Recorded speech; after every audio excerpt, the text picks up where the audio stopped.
CCI का अध्यक्ष, नेपाल का सुपरिचित उद्यमी व्यवसायी चन्द्र ढकालज्यू, माननीय श्रम रोजगार मन्त्रीज्यू,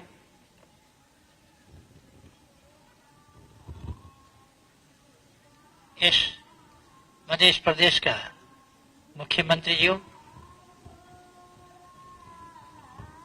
माननीय सांसदज्यूहरू, प्रदेश का मन्त्रीज्यूहरू, प्रदेश सभा का सदस्यज्यूहरू,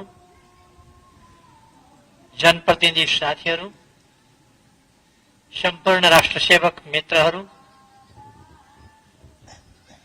विभिन्न संघ संस्थाका प्रतिनिधि साथीहरू, संचारकर्मी मित्रहरू, यस उद्योगसँग सम्बन्धित सम्पूर्ण दाजुभाइ दिदीबहिनीहरू र यस कार्यक्रमसँग विभिन्न ढंगले जोडिनुभएका सम्पूर्ण दिदीबहिनी तथा दाजुभाइहरू, आज यस ठाउँमा यो एउटा नयाँ कामको प्रारम्भ भएको छ।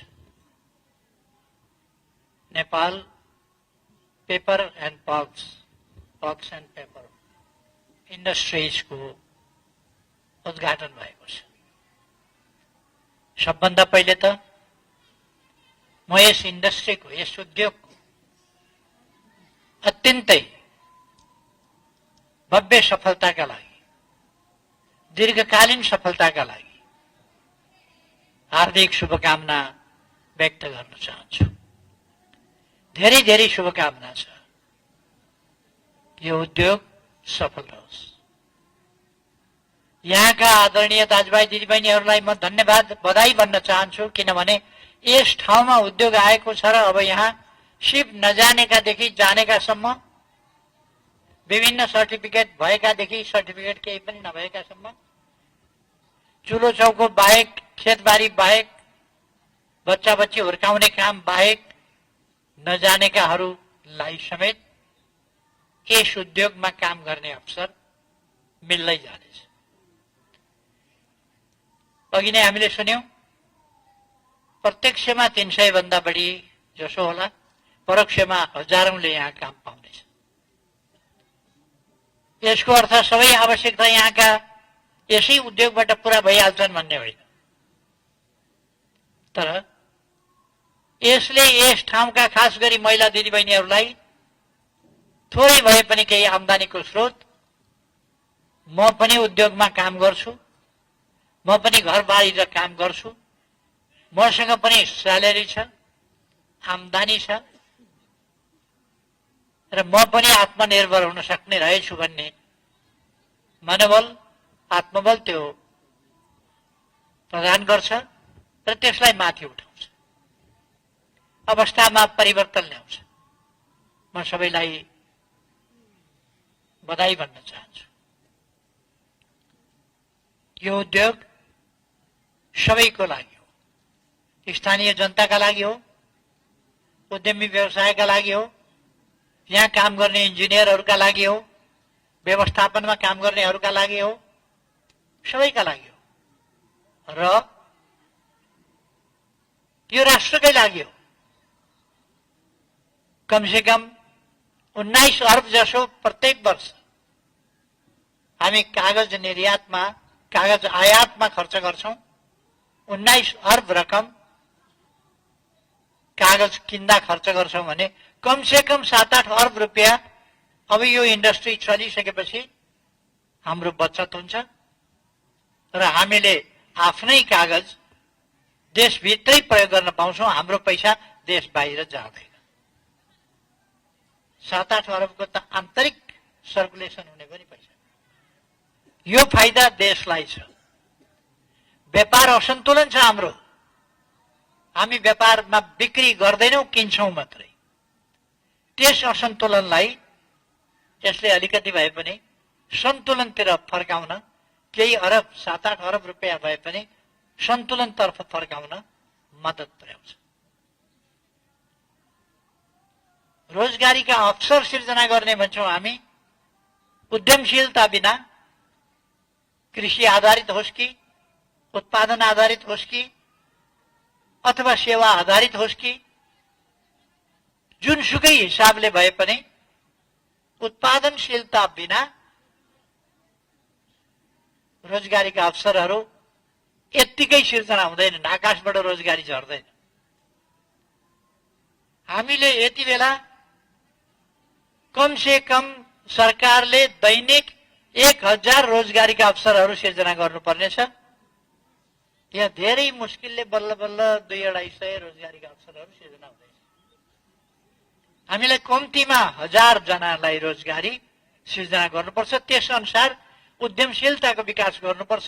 कृषिको आधुनिकीकरण, व्यावसायिकीकरण, बजारीकरण, मेसिनीकरण, कृषि आधारित अन्य उद्योगहरूको स्थापना, विभिन्न ससाना घरेलु र मझौला उद्योगहरूको स्थापना र विकास विस्तार जस्ता कुराहरूबाट आम जनतालाई सिप सिकाउने, रोजगारीका अवसरहरू प्रदान गर्ने जस्ता कामहरू हामीले गर्नुपर्छ। तब मात्रै हामी देशलाई आत्मनिर्भरतातर्फ, आत्मनिर्भर देशतर्फ, आत्मनिर्भर अर्थतन्त्रतर्फ, रोजगारीका लागि बाहिर जान पर्ने स्थितिको अन्त्य गर्नेतर्फ र देशभित्रै रोजगारीका अवसरहरू सृजना गर्नेतर्फ र हरेक जनतालाई आम्दानीका अवसरहरूबाट सहुलियत त्यस स्थितिमा पुर्याउने, आम्दानी हरेक व्यक्तिसँग, उमेर पुगेका हरेक व्यक्ति बालबालिकासँग त हुँदैन, बाबुआमाकै हुन्छ, ज्येष्ठ नागरिकहरूले, अपाङ्गता भएका व्यक्तिहरूले, अरूले सामाजिक सुरक्षा प्राप्त गर्ने र बालबालिकाहरूले आफू सहज वातावरणमा, अनुकूल वातावरणमा हुर्किन पाउने गरी स्नेहमय वातावरणमा सन्तुलित आहार, राम्रो स्याहार सम्भार, राम्रो शिक्षा सहित हुर्कन पाउने, स्वस्थ जीवन सहित अगाडि बढ्न पाउने त्यस स्थितिमा पुग्नका लागि यो वातावरण, खास गरी उद्यमशीलता, यसतर्फ जानु पर्नेछ। यसमा म धन्यवाद भन्न चाहन्छु उद्यमशील व्यक्तित्व चन्द्र ढकालजीलाई, उहाँसँग काम गर्ने टिमलाई। उहाँको एउटा टिम छ, मैले अहिले नाम बिर्सेँ, उहाँहरूको टिम छ। उहाँहरूले इन्डस्ट्रीलाई अगाडि यहाँ स्थापना गरेर अगाडि बढाउन चाहनुभएको छ। 300ले काम गर्छ। यो त दिनमा 3 लाखले पनि यति उत्पादन गर्न सक्दैन थियो यदि मेसिनको प्रयोग नहुने हो। यो सम्भव थिएन। यत्रो ठुलो ठुलो चिजहरू उत्पादन गर्न सम्भव थिएन मेसिनको प्रयोग बिना, प्रविधिको प्रयोग बिना। तर यसले श्रम शक्ति, उत्पादनको अवधि, लागत सब चिजलाई घटाइदिएको छ। तर यसको अर्थ यो होइन कि यसले रोजगारीका सम्पूर्ण अवसर समाप्त पार्छ, होइन। रोजगारीका अवसरहरू यसले बिस्तारै सृजना गर्दै जान्छ। त्यस्ता इन्डस्ट्रीहरूले भोलि गएर अनेक अरू शहरीकरणमा मद्दत पुर्याउँछन्, अरू कुराहरूमा मद्दत पुर्याउँछन्।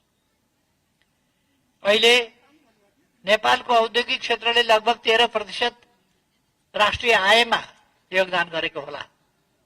तर त्यस स्थितिलाई हामीले धेरै माथि पुर्याउनु पर्नेछ।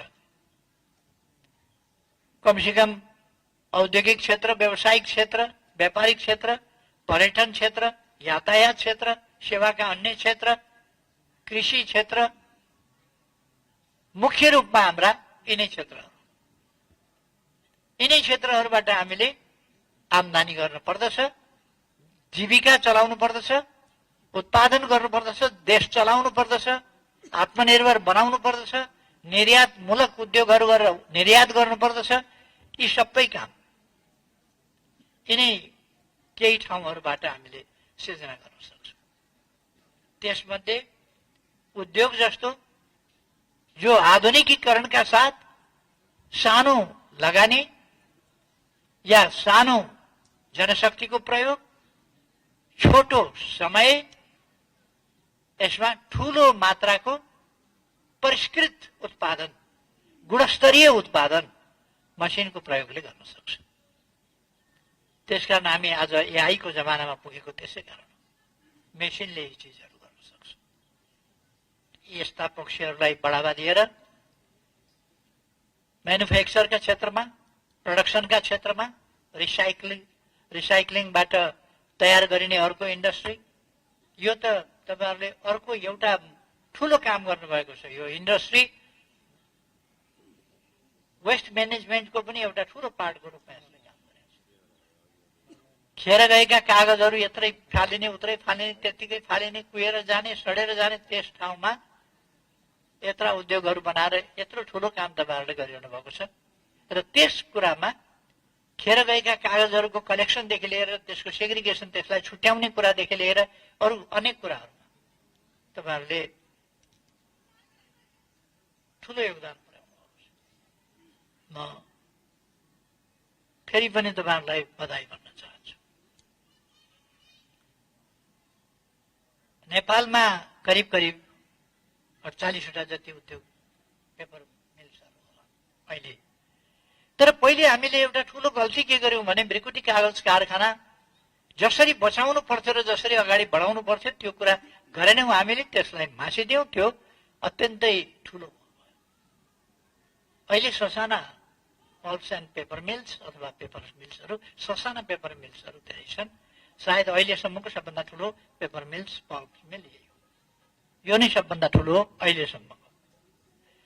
त्यसो भएर अब यसलाई असफल हुन दिने होइन। हामी कहाँ खेत छ, उखु लगाउँछौं, चिनी मिल छन्, चिनी मिल चल्दैनन्, चिनी मिल चलाइँदैन, बाहिरबाट चिनी ल्याइन्छ, महँगो तिरिन्छ, यहाँ उखु खेती घट्दै गएको छ। हामी वातावरणका कुरा गरिराखेका छौं, प्लास्टिक विस्थापनका कुरा गरिराखेका छौं, जुटका सामानहरू पर्याप्त, झोला लगायतका सबै थुप्रै चिजहरू प्रयोग गर्न सकिन्छ र त्यसलाई रिफाइन गर्दै जान सकिन्छ। त्यसका अरू रिसर्च गरेर, अरू अनेक मेथोडोलोजी प्रयोग गरेर त्यसबाट थुप्रै कुरा गर्न सकिएला। तर आज जुट मिल भन्दाखेरि बाहिरबाटै जुट पनि ल्याउने, बाहिरबाटै अरू चिज पनि, कच्चा पदार्थ ल्याउने, अनि यसो झोला बोरा थैला बनाएर हामीले फेरि बाहिरै पठाउने, अनि बाहिरबाट आएकालाई खानेकुरा राख्नेमा प्रयोग गर्न नदिने आदि इत्यादि भनेर प्रतिबन्ध लगाइदिने, यी खालका समस्याहरू हामी भोगिरहेका छौं। हामी आफैले के गर्न सक्छौं?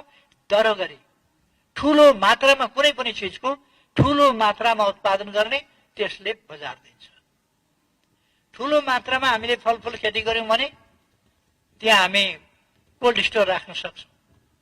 ठूलो मात्रामा दुग्ध उत्पादन गर्न सक्यौं, पशुपालन गर्न सक्यौं भने त्यसमा चिस्यान केन्द्रहरू राख्न सकिन्छ, ठूल्ठूला रेफ्रिजरेटरहरू राख्न सकिन्छ र त्यो समयमा बिग्रिँदैन र लामो समय टिक्छ, ताजा बस्छ। त्यसलाई हामी निर्यात पनि गर्न सक्छौं। सानो मात्राको उत्पादन भयो भने निर्यात गर्न सकिँदैन। तसर्थ मैले देखिरहेको छु कि हामी आत्मनिर्भरताको बाटोमा, उत्पादनको बाटोमा लाग्नु बाहेक अर्को विकल्प छैन। त्यस बाटोमा हामी सबै मिलेर र यस इन्डस्ट्रीबाट मद्दत लिएर, यस इन्डस्ट्रीबाट अनुसरण गरेर, यस इन्डस्ट्रीबाट सिकेर ससाना उद्योग धन्दाहरू पनि खोल्न सकिन्छ। यो त आँपको त एउटा ठूलो उत्पादनको ठाउँ। आँपसँग सम्बन्धित म्याङ्गो जुस बनाउने, म्याङ्गो स्लाइस बनाउने, म्याङ्गोका अरू विभिन्न चिजहरू, परिकारहरू बनाउने अनेक कुराहरू यहाँ बनाउन सकिन्छ। दिदीबहिनीहरूले त काँचो आँपको अचार बनाएर पनि मजाले विश्व व्यापार एक ढङ्गले विश्व बजार लिन सक्नुहुन्छ। यी सबै कुराहरू गर्न सक्नुहुन्छ। पाकेको आँपलाई सुरक्षित राख्ने र जति बेला आँप नपाइने मौसम हुन्छ त्यति बेला विश्व बजारमा पठाइदिने, ठूलो मात्रामा विश्व बजारमा त्यति बेला बेग्लै कुरा हुन्छ। पहाडी भेगमा सुन्तला, जुनार आदिका साइड फ्याक्ट्रीहरू खोलिदिने। आँप भएका ठाउँमा चकलेट फ्याक्ट्रीहरू हामी खोल्न सक्दछौँ, अरू फ्याक्ट्रीहरू खोल्न सक्दछौँ। त्यसकारण त्यस्ता फ्याक्ट्रीहरूको रिसर्चका लागि म युवाहरूलाई प्रोत्साहित गर्न चाहन्छु। हाम्रा युवाहरू ब्रिलियन्ट छन्, ट्यालेन्ट छन्। उनीहरूसँग पैसा छैन भने केही युवाहरूलाई मिलाएर पनि सहकारीको अथवा सहकार्यको माध्यमबाट पनि त्यस्ता इन्डस्ट्रीहरू खोल्न सकिन्छ। र त्यस्ता इन्डस्ट्रीहरू मार्फत अनेक मान्छेले धेरै ठुलो सिकेको हुनुपर्छ भन्ने छैन।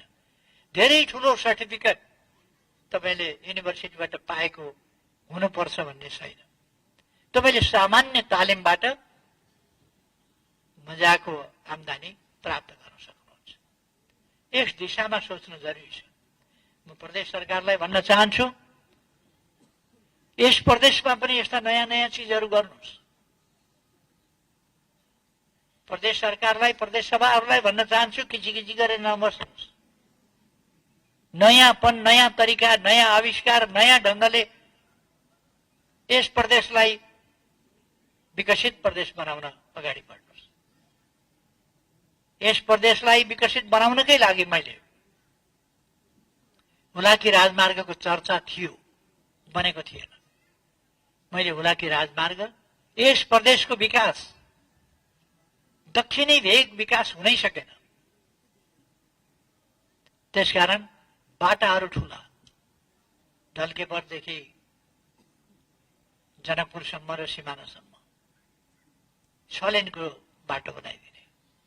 अरू ठाउँहरूमा त्यस्तै गरेर पथलैया होस् अथवा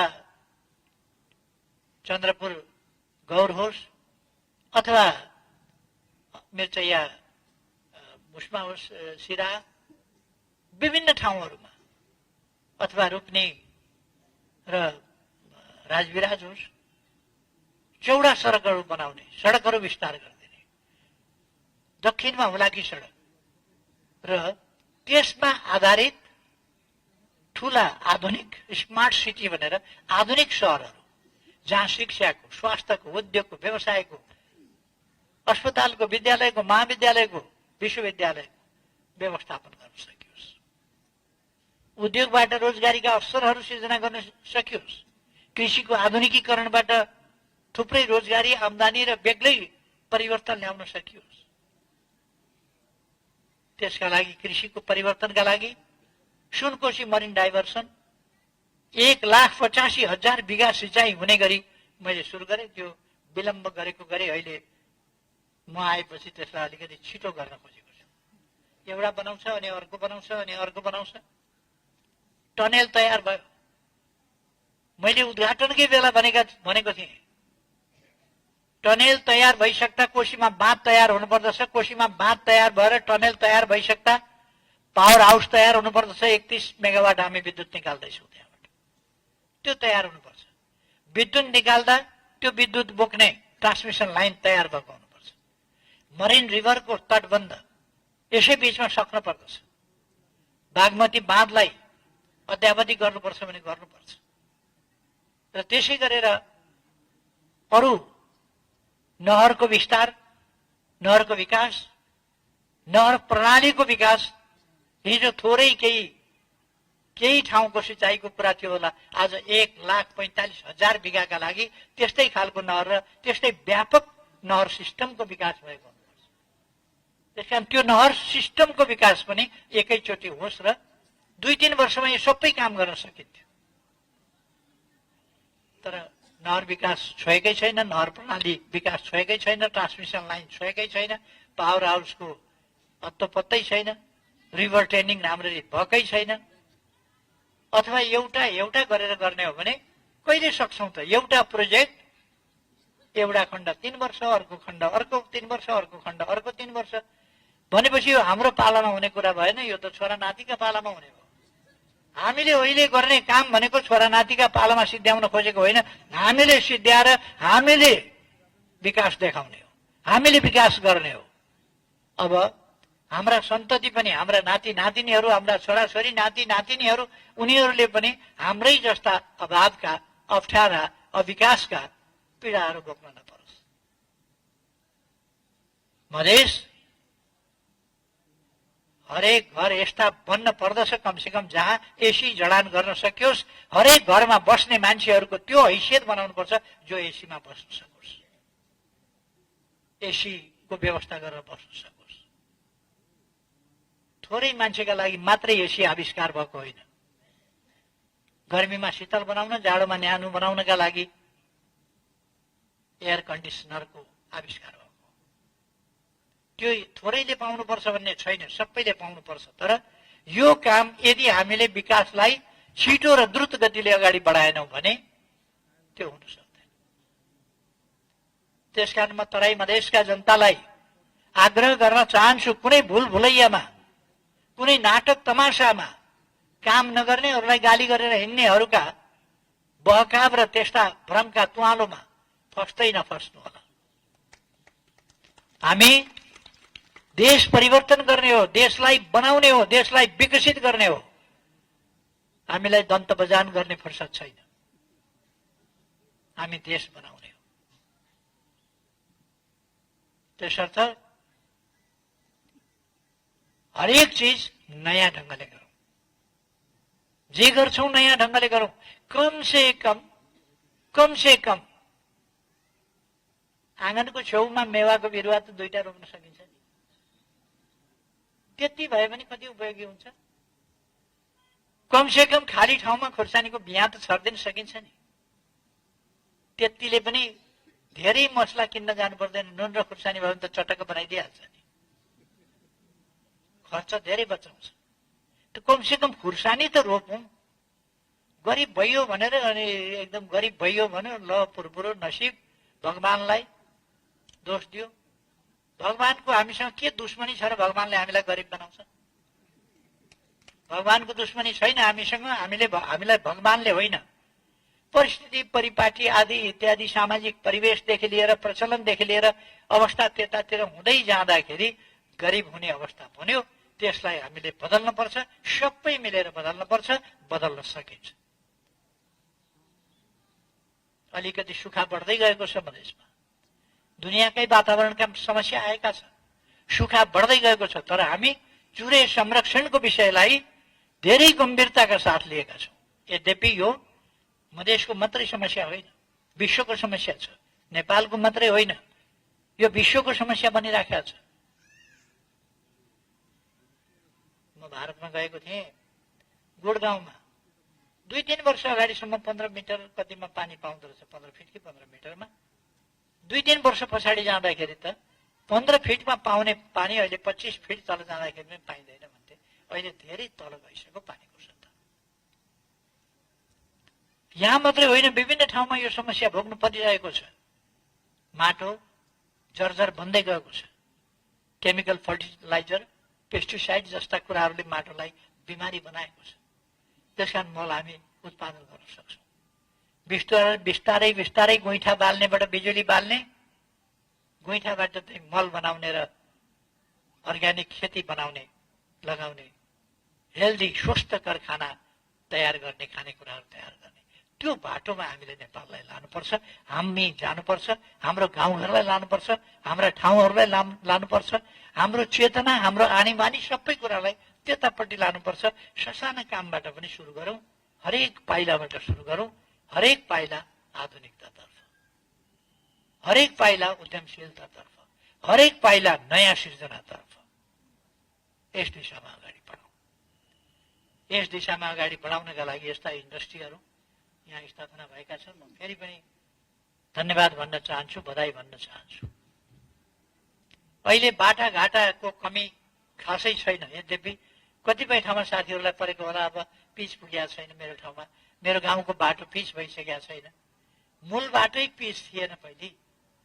त्यो ठाउँमा अहिले गाउँ गाउँमा पिच बाटाहरू हामीले पुर्याएका छौँ। वडा वडामा पिच बाटाहरू पुर्याएका छौँ। नपुगेका ठाउँमा एकैचोटि मैले 210वटा बाटाहरू एकैचोटि शिलान्यास गरेको थिएँ। रणनीतिक बाटाहरू र सदरमुकाम जोड्ने बाटाहरू, हरेक बाटा डबल लेनका कमसेकम पिच हुनु पर्दछ भनेर क्याम्पेन सुरु गरेको थिएँ। 3 वर्ष त्यो क्याम्पेन, त्यो अभियान ब्रेक लाग्यो, त्यो रोकियो। अब रोकिँदैन, त्यो अगाडि फेरि बढ्छ। 396 हस्पिटल एकैचोटि मैले शिलान्यास गरेको थिएँ।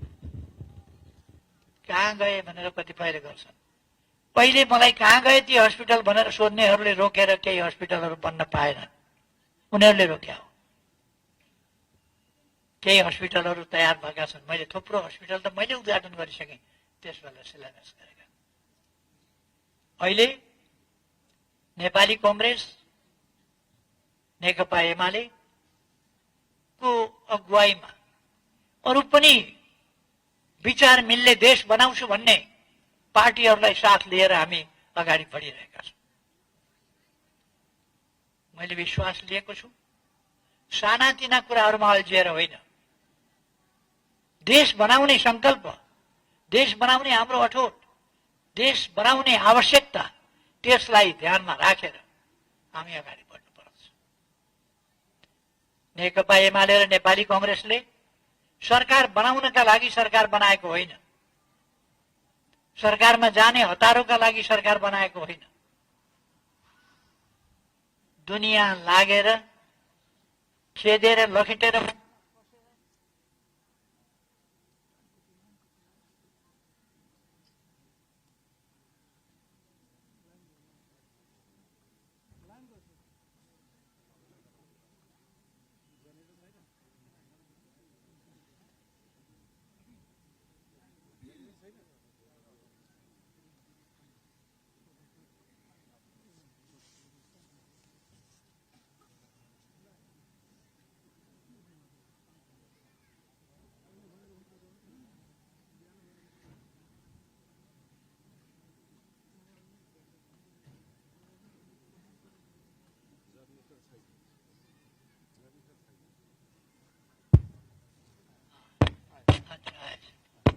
ओके।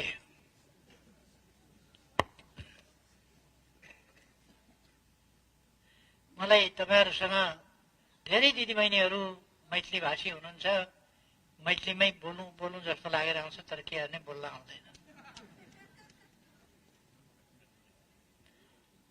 तैपनि म 2-4 शब्द मैथिलीमा भन्ने कोसिस गर्छु। गुरुजी पछाडिबाट ये सरकार, ये नेपाली कांग्रेस और नेकपा एमाले के सरकार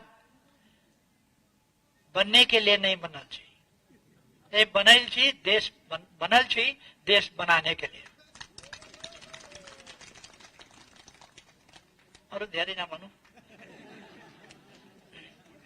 म अघि त्यही कुरा भन्दै थिएँ। सरकार बनाउनका लागि हामीले यो सरकार बनाएको होइन, यो सरकार बनाएको देश बनाउनका लागि। यो सरकार अहिले फर्किन्छ, भरे फालिन्छ, के गरिन्छ, कता हुन्छ। अब हुँदा हुँदा हिजो कि अस्तिका दिन उहिले नेपाली जनताले फालेका राजतन्त्रलाई, त्यो तन्त्र फेरि कताबाट उधिनेर कहाँबाट उधिनेर ल्याउने हो, ल्याएर खोइ कहाँ ल्याएर कुर्सीमा राख्छन् अरे। अनि मान्छे कुर्सीमा बस्दाखेरि राजा हुने भए त तपाईहरु कुर्सीमा बस्नुभएको छ नि राजा हुनु, यता पनि कुर्सीमा बस्नुभएको छ नि त राजा हुनु। कुर्सीमा राख्दैमा होइन, संविधानको बाटो समाउनुहोस्, संविधान अनुसार आउनुहोस्। पूर्व राजा लोकप्रिय छन् भने चुनाव लड्नुहोस्, आउनुहोस्, पार्टी खोल्नुहोस्। एउटा घोष्ट भन्छ नि, छाया, घोष्ट अगाडि सारेर होइन, आफू अगाडि सार्नुहोस् न। लोकप्रिय हुनुहुन्छ भने ठिक छ, चुनाव लड्न आउनुहोस् न। तपाईँलाई जहाँसुकै पनि चुनाव लड्न खुला छँदैछ नि, आउनुहोस्, चुनाव लड्नुहोस्, पार्टी खोल्नुहोस्। खोलेकै छ त्यसलाई आफ्नो भन्नुहोस्, मेरो पार्टी भन्नुहोस् न। अनि अलिकति टाउको निकाल्न जस्तो पनि गर्ने, अलिक अप्ठ्यारो पर्यो भने फुत्त फेरि पछाडि तानेर पछुवा ताल्ने, टाउको पनि लुकाउने। अब यस देशमा सामन्ती राजतन्त्र, जन्मिँदै राजा हुने कोहीले जुनसुकै क्षमता भए पनि रैती भएर बस्नुपर्ने, यस्तो प्रणाली हुँदैन। नेपाली जनताले अबको समयमा राजतन्त्रलाई स्वीकार्दैन, राजतन्त्र मान्ने हुँदैन। हाम्रो संविधानले राजतन्त्र चिन्दैन, राजतन्त्र फालिसकेका छ नेपाली जनताले। म स्पष्ट भन्न चाहन्छु, बेकारको तनाव बढाउने काम कसैले पनि गर्न नखोज्नुहोस्। संविधानको बाटोमा आउनुहोस्, लोकतन्त्रको बाटोमा आउनुहोस्, सबै समान छन् भन्ने कुरा मान्नुहोस्। सबैलाई अधिकार छ, सबै समान छन्। फेरि राजा भएर रैती बनाउँछु, फेरि 200 कति वर्ष 250 वर्ष फेरि खान्छु। सोझा घलेहरूलाई कुद्दै जाँदाखेरि झाडीमा लुकेर अगाडि गएकालाई त्यसबेला कुदेर जो पुग्छ लिगलिगकोटमा उही राजा हुने थियो। छ्याम काटेर राजा राजतन्त्रको स्थापना गर्नेहरू। उहिलेदेखि यिनको जन्म, यिनको संस्थाको जन्म नै सुरु भएको षड्यन्त्रबाट, झाडीबाट, झाडीमा लुकेर षड्यन्त्रबाट। सकिन्छ भने घरेसँग कुदेर गएर जितेर अगाडि गएर कुद्नै त थियो नि त, कुद्नै थियो, कुदेर गएर राजा भएको भए हुन्थ्यो नि। झाडीमा लुकेर त्यहाँबाट जो अगाडि आउँछ त्यसलाई छप काटेर अनि नजिकै कुदेर गएर आफू चाहिँ म आएँ, म राजा भएँ भनेर कुर्सीमा बस्ने। त्यसरी हत्याएको कुर्सी 250 वर्ष चल्यो। त्यही सम्झिएको होला, झाडीबाट फत्त निस्किएर आएर कुदेर गएर कुर्सीमा बस्नुला। त्यो जमाना गए, कसैले त्यो जमाना छ भन्ने नसोचेको हुन्छ। संवैधानिक र लोकतान्त्रिक बाटोबाट अगाडि बढ्नुहोस्, शान्तिपूर्ण बाटोबाट अगाडि बढ्नुहोस्, विधिको बाटोबाट अगाडि बढ्नुहोस्। बल्मी चाहिँ अराजकताको बाटोबाट, झाडीबाट निस्किएर उही कत्लेआमको बाटोबाट फेरि सिंहासनमा बस्छु भन्ने ठानेको छ भने नेपाली जनतालाई त्यो कुरा स्वीकार्य छैन भन्ने कुरा मैले अघि नै भनिसकेँ। अब मैले अहिले धेरै यता राजनीतिक कुरा गर्न खोजेको थिएन। मैले विकासको कुरा गर्दै विकास भाँड्न खोज्ने तत्त्वहरू फेरि अनेक थरी तत्त्वहरू छन्। हामी विकासको काममा लाग्न चाहन्छौँ, उनीहरू फेरि खुट्टा समाउने, खुट्टा तान्ने, हात समाउने अनेक प्रकारका काम गर्छन्। यसैमा अलिकति चित्त बुझ्दैन। लोकतान्त्रिक विधिबाट आउन 84 मा चुनाव हुन्छ, थाहा छ होला नि त। अनि हामीलाई आऊ भनिराखेका छ जनताले, हामीलाई बोलाए भने हामी आइबक्सन्छौँ भन्ने कुरा छोडिदिनुहोस्। बोलाएको छ कि छैन 84 मा टेस्ट गर्नुहोस् न, आफै आउनुहोस्, टेस्ट गर्नुहोस् बोलाएको छ कि छैन। मधेसबाट लड्नुहुन्छ कि पहाडबाट लड्नुहुन्छ कि पूर्वबाट लड्नुहुन्छ कि पश्चिमबाट लड्नुहुन्छ कि कहाँबाट लड्नुहुन्छ, आउनुहोस्। बिना कसुर मान्छे मार्न पाउने, बिना कसुर मान्छे थुन्न पाउने, बिना कसुर मान्छेलाई कुट्न पाउने, मानव अधिकारको म भन्न नपाइने, अधिकारको अ भन्न नपाइने त्यही जमाना, अन्धकार युग, त्यही अर्ध राणा शासन फर्काउँछु भन्ठान्नु भएको छ। फेरि नेपाली जनताको चेतनाको स्तर धेरै माथि उठिसकेको छ। अरू पनि अराजकता मचाउनेहरूलाई म भन्न चाहन्छु, अराजकता बाटो होइन, अराजक ढङ्गले जाने होइन। संवैधानिक शान्तिपूर्ण ढङ्गले लोकतान्त्रिक प्रणाली अन्तर्गत त्यस परिपाटीबाट अगाडि बढ्न पाइन्छ। आउनुहोस्, सबै मिलेर देश बनाऊ, प्रतिस्पर्धा गरौँ, स्वस्थ संवैधानिक बाटोबाट प्रतिस्पर्धा गरौँ न। जो पनि बन्न पाइन्छ। हामीले अब हामी भयौँ कसैलाई छिर्न दिँदैनौँ भनेको छैन। प्रतिस्पर्धा त हुन्छ त, आउनुहोस् न त, त्यो बाटोबाट आउनुहोस्, लोकतान्त्रिक अभ्यासबाट आउनुहोस्, सबैलाई बाटो खुल्ला छ। यो जनताले बलिदानबाट स्थापना गरेको व्यवस्था हो। व्यवस्था परिवर्तन गर्नुपर्छ। कुन व्यवस्था ल्याउनुहुन्छ तपाईँ बताउनुहोस्। त्यो व्यवस्था परिवर्तन भनेको छ जनतालाई भ्रम दिएको छ। व्यवस्था परिवर्तन भयो, अवस्था परिवर्तन भएन भनेर भ्रम पारेको छ। अवस्था किन परिवर्तन भएन? यस्तो मिल यस ठाउँमा, यस्ता गाउँमा यस्ता मिल हुन्थे पहिले, यस गाउँका महिलाहरूले यस्ता मिलहरूमा काम गर्न पाउँथे पहिले। राष्ट्रिय अर्थतन्त्रलाई सकारात्मक योगदान गर्ने उद्योगहरू यस्ता गाउँमा आएर स्थापना हुन्थे पहिले अवस्थामा परिवर्तन भएको छ। यस गाउँमा आज जति बालबालिका स्कुल जान्छन् पहिले पहिले पनि त्यसै गरी बालबालिका स्कुल जान पाउँथे, विद्यालयहरू थिए, त्यो अवस्था थियो, परिवर्तन भएको छ। तसर्थ म दाजुभाइ दिदीबहिनीहरूलाई आश्वस्त विश्वस्त रहन आग्रह गर्न चाहन्छु। तपाईहरु ढुक्क रहनुहोस्। देश अगाडि बढ्दै गएको छ, हामी अगाडि बढाउँछौं देशलाई र देश अगाडि बढ्छ। मैले लगभग 60 वर्ष अत्यन्तै व्यस्त र कष्टपूर्ण जीवन बिताएको छु देशका लागि, जनताका लागि। कहिले यसो मधेसतिर झर्छु सुन्छु केपी ओली त मधेस विरोधी हो, मधेसी जनताका अधिकार विरोधी हो, अनि म कसका पहाडका लागि काम गरिराखेको छु। म आफै झापा झरेको 61-62 वर्ष, आफै झापा झरेको 62 वर्ष भयो भने आफै त्यो पनि त नाम पो अहिले मधेस यस ठाउँको राख्यो। मधेस तराई त झापा पनि होला नि, अनि त्यहाँ विकास नगर्ने, हिमालमा मात्रै हुन्छ विकास। हिमाल प्रोटेक्ट गर्नुपर्छ, हिमाल बचाउनु पर्छ, त्यसले हामीलाई बचाउँछ। पहाडहरूको वातावरण बचाउनु पर्छ, त्यसले हामीलाई बचाउँछ। चुरेको वातावरण बचाउनु पर्छ, त्यसले हामीलाई बचाउँछ। मधेस उर्वर छ।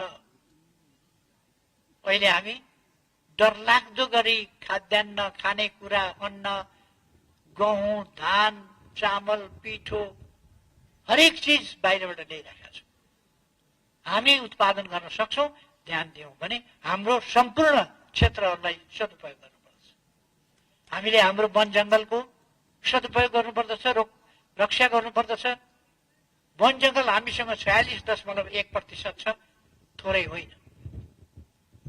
यति वन जंगल भए पुग्छ। फेरि मान्छे बस्ने ठाउँ नराख्ने, वन जंगलै वन जंगलको देश बनाउने त होइन नि त, मान्छे पनि बस्नु पर्यो। त्यसकारण अहिले जंगल जति क्षेत्रफल छ त्यसलाई सघन जंगलको रूपमा परिणत गरौं, जति आबादी छ त्यसलाई सघन आबादीको रूपमा प्रयोग गरौं। जतिमा हामी खेती लगाउँछौं, जहाँ जस्तो खेती हुन्छ त्यस्तै अनुसारको खेती लगाऊ, एउटा प्रकारको खेती हुने ठाउँमा अर्को नलगाऊ। यस ढंगले हामी अगाडि जाउँ। हाम्रा बालबालिकालाई सकेसम्म संरक्षण दिउँ, हाम्रा बालबालिकालाई सकेसम्म शिक्षा दिउँ, हाम्रा छोरीहरूलाई पछाडि पर्न नदिउँ, हाम्रा छोरीहरूलाई पढाउँ, हाम्रा छोरीहरूलाई माया गरौँ, हाम्रा छोरीहरूलाई उचित शिक्षा दिएर राम्रो सन्तुलित आहारका साथ उनीहरूलाई कसरी सकिन्छ ज्यादा भन्दा ज्यादा आफ्नो परिस्थिति अनुसार स्नेहपूर्ण जिन्दगीले उनीहरूलाई हुर्काउँ। उनीहरू नै हाम्रा भविष्य हुन्। उनीहरूको भविष्यका लागि आज हामीले मेहनतका साथ काम गरेर देशलाई आधुनिक बनाऊ। यही सबैलाई म आह्वान गर्न चाहन्छु। अन्त्यमा फेरि एकपल्ट सबै योगदानकर्ता साथीहरूलाई धन्यवाद भन्न चाहन्छु। इन्डस्ट्रियलिस्ट साथीहरू जसले यहाँ आएर यो दुर्गम ठाउँमा इन्डस्ट्री, यत्रो ठुलो इन्डस्ट्री इस्टाब्लिस गर्नुभएको छ, स्थापना गर्नुभएको छ, म उहाँहरूलाई धेरै धेरै धन्यवाद भन्न चाहन्छु। यहाँहरू सबैमा सुस्वास्थ्य रहोस्, उन्नति प्रगति होस्, सफलता मिलोस्, मनमा सुख शान्ति अमन इच्छा होस्, शुभकामना भन्न चाहन्छु सबैलाई। फेरि अर्को पल्ट भेटौँला।